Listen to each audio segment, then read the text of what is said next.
Is back. He's got some breaking news this morning. Steve, what are you seeing?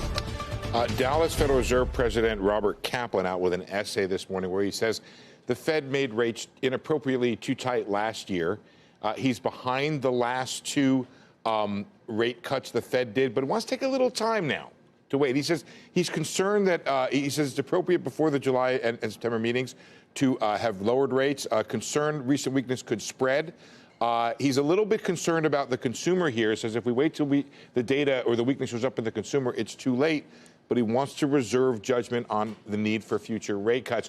Kaplan is not a voter this year. It looks like he's a voter next year, from what I could tell. And just FYI, I will be interviewing Minneapolis Fed President Neel Kashkari tomorrow morning at the Council on Foreign Relations. Who is voting this year, right? I believe so. Is Neel he's either this year or next year. He's a voting member. I have Neel voting next year. He's an alternate member this year.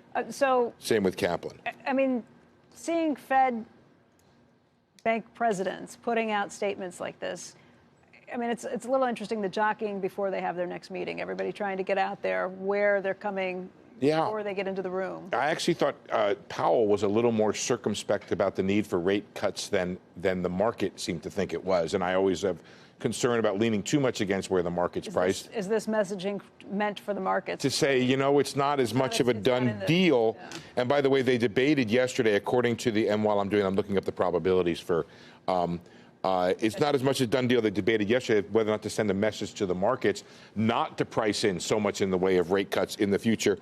Okay, I have the possibility or the probability of a rate cut this month at 82%. But the debate's been about next month, or sorry, the next meeting, December, where it's just 47%. That had been above, then it went below, and it's been even lower than 47. But that's where we are now. We're banking on the October cut, debating December.